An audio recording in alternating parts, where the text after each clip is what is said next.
Hello बच्चों, let us read this question.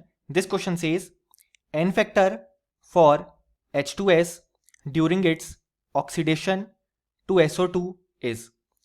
सो इस question को सॉल्व करने के लिए हमें जो की कंसेप्ट रिक्वायर्ड है वो है concept of calculation of n factor. So अगर हम देखें तो हमें रिएक्शन में गिवन है कि जो H2S है वो ऑक्सीडाइज होता है SO2 में. सो यहाँ पे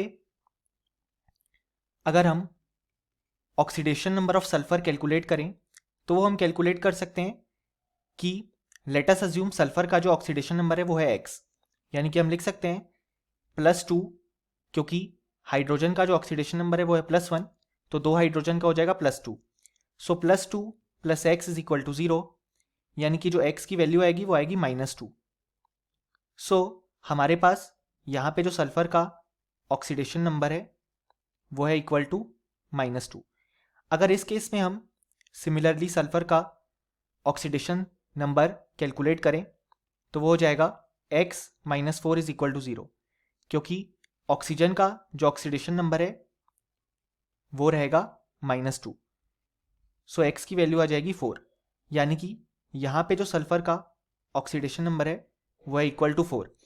अब अगर हम यहाँ पे n factor for H2S calculate करें तो वो हो जाएगा number of moles of H2S multiplied by change in oxidation number of sulphur, क्योंकि H2S वाले में केवल सल्फर का ही ऑक्सीडेशन स्टेट चेंज होगा.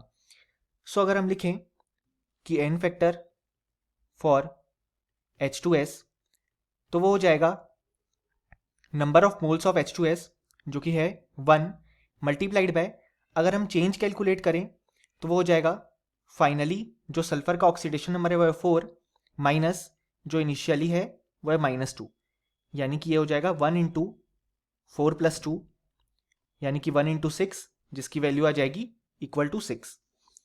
सो हमसे क्वेश्चन में पूछा गया है कि n फैक्टर जब H2S SO2 में ऑक्सीडाइज होता है तो क्या आएगा.